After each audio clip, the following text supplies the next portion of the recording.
This feels like a B movie from the 70s or 80s, but with the budget of a modern-day AA Hollywood film. The dialogue all feels like it was written for a made-for-TV movie, except for when it dips down into the so bad it's good category. 6th Street?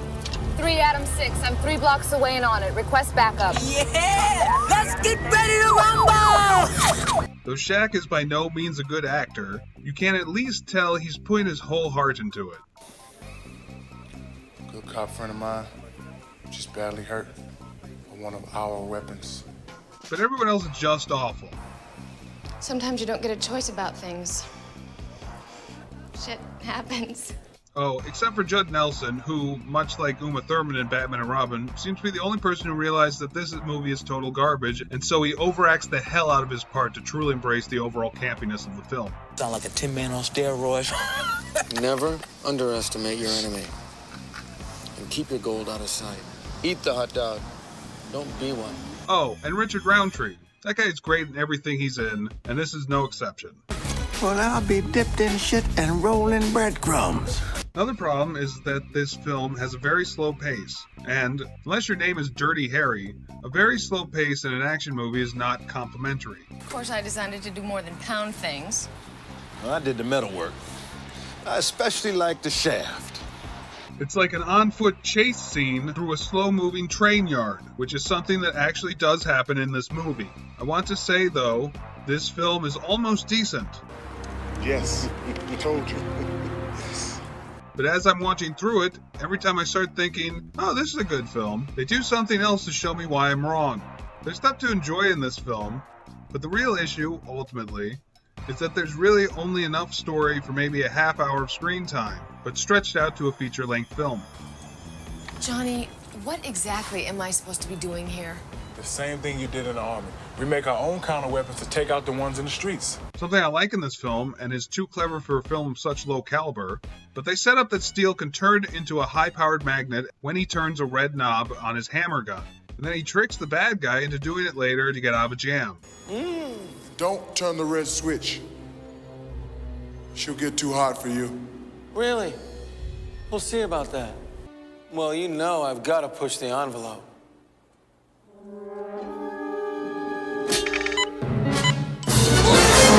I mean, then Sparky, his wheelchair-bound friend, turns out she has rocket guns on her wheelchair, so at least it covers up its cleverness with something really stupid to make up for it.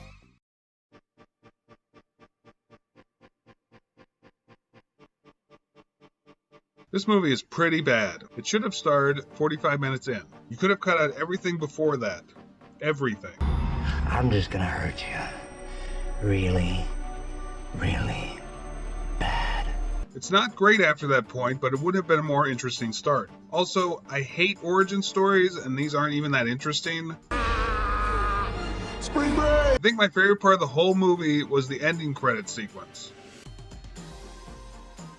As others have pointed out, this film would have been more interesting with Joker as the main villain, but as it stands, you could have cut out every scene with the Joker in it, and it would have been a slightly better movie. Another textbook sociopath. Also, this film has the same quality Steel has, in that I keep thinking it's maybe an okay film for moments here and there, but then shows me exactly why it isn't. Not me, shorty. I'm beautiful. It's because each scene settles into a rhythm, which is then totally destroyed when the next scene begins with a totally different tone and feel. It makes me feel like I have schizophrenia. Actually, maybe I do have schizophrenia. It's hard to tell after watching Suicide Squad. Don't they say about the crazy ones? Huh? Wait, maybe that's the point? Most of the members of the team are crazy. Maybe watching this film is exactly how our main characters feel most of the time? I would advise not getting killed by her. Her sword traps the souls of its victims. Alright, great job, filmmakers. This automatically jumps to #1 best movie ever! Not really! The acting in this one is actually pretty good. Really couldn't believe me when I gave him the news this morning. But the storyline, which is somehow simultaneously convoluted and simplistic, keeps bogging it down. I have given the privilege of taking the first dose of our formula to our guest of honor. The first half hour is so slow. And truthfully, it stays pretty slow until very late in the movie when this happens.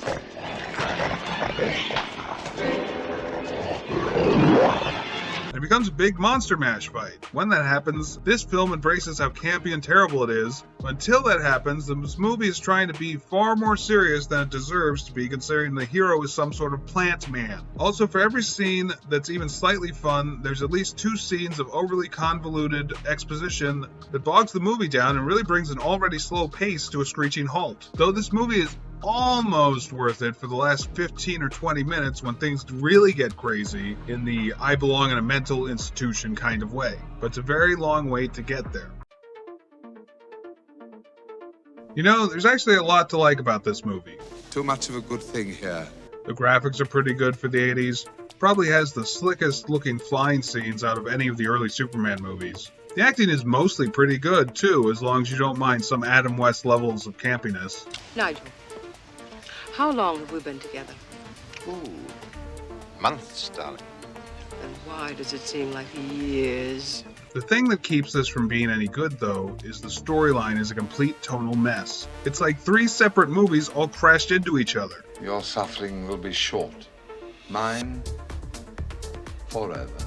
One is a fish out of water story, where Supergirl is learning what life on Earth means. The other is some teenage comedy as Supergirl gets used to life in a high school that she randomly decides to con her way into. Doesn't ring any bells. Doesn't even ring a... Oh, here it is.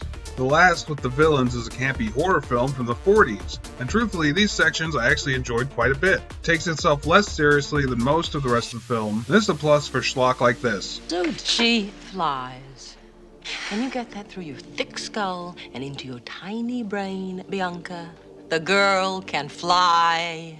However, these sections, along with the rest of the film, is not complemented by its horrible writing. I mean, the dialogue is crap, the pacing is crap, the plot points, also crap. It's still more enjoyable than lower films on the list, because much like the other early Superman films, they concern themselves more with making it a fun movie than trying to keep everything believable and serious. Still, we know they can do better. This feels like a first draft of a script that everyone just ran with, but at least they ran with it as hard as they could.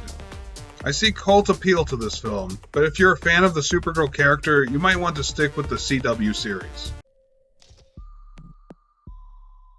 The problem with this, other than its other problems, is that I think the studio execs at the time saw that Superman was popular among practically all ages and demographics, like he still is today. So they wanted to make something that appealed to everyone. So they combined the most popular film genres in the 50s together and then stuck Superman in it. So there's elements of noir, Yes, you know why I hung around, Mr. Corrigan. cowboys, and science fiction, all mixed together in a bucket in this film, and none of them mesh well together. The other problems is that this is incredibly slow-paced and filled with exposition, and boring as all hell.